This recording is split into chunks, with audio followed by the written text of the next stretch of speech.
Welcome to another fun session on plants and especially flowering plants. This is our second lesson of Botany 101. In the first lesson, we described three large clades of flowering plants: monocots, rosids, and asterids. If you have not seen it, that's where you should start with. I'm linking it in the description.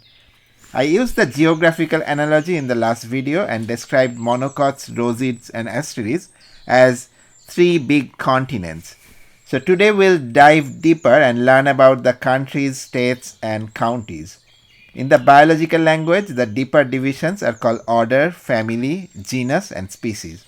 This time we'll go bottom up by starting with individual species and group them upwards into the larger categories.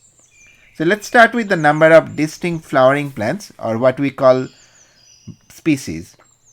Do you know that there are around 400,000 known plant species? The exact number keeps increasing as new species are discovered, but that's the ballpark.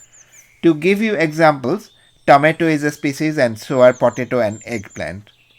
Now these species are grouped into genera, the plural of genus, and there are about 13,000 genera.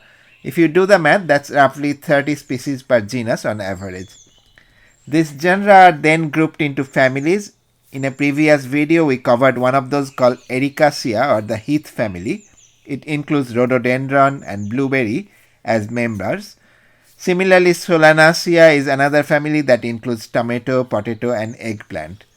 Now, families are formed when a bunch of related genera share common traits.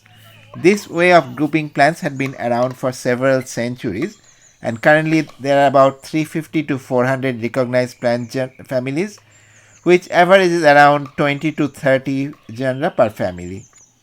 Now we are down to families. How do we go further and understand how families are grouped?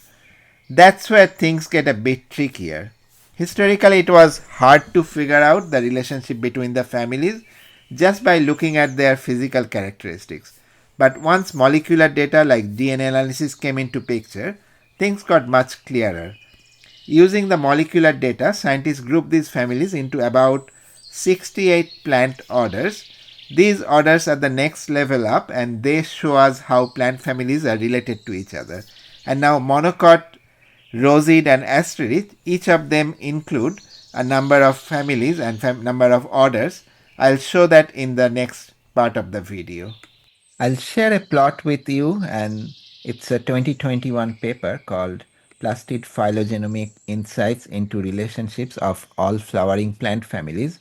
It's showing the latest understanding of us about the plant plastid based taxonomy. So let me show you the figure 1 of it. If I go down, this figure 1 shows the 68 orders, and I opened it up here, and it changes somewhat over the years, and maybe it will be 65 or 68, and it changes, but the main branches and main orders remain the same. So I'll go over this plot with you to show you all these different orders. Now if you look at it, first let's find the big groups, the asterids. Here is this group Asterana, that's the asterids, and actually you can extend it all the way to here from the tree. Then here are the rosids, and here are the monocots. So this group is the monocot, you can see it mentioned. So this bluish purple group is the monocots. But in addition, you will see a number of other orders, because the ordering that I presented before, the monocot, rosid, and asterid, that is too simplified. There are also additional orders like these magnolids, which is one of the most important one among the outgroups. And then in some cases you have these orders which are not part of rosid or asterid. Alright, so just to summarize, flowering plants fall into these 68 orders, and every plant you know will belong to one of them. But don't worry, you don't need to memorize all 68. Many of them contain only a few obscure species, and I'll help you focus on the orders that include the most common and familiar plants. In the next slide, I'll first list all 68 plant orders, so they are here, And then I'm filtering out the ones that are sparsely populated, so we can zoom in on the most relevant ones, the orders that include the plants that you are actually going to encounter.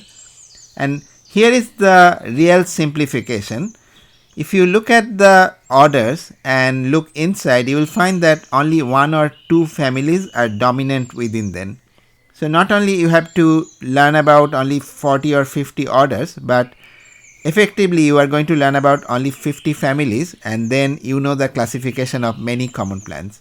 Now as an example, we already covered Ericales and Ericaceae in one video. Ericales is the order and Ericaceae is the dominant family within the order.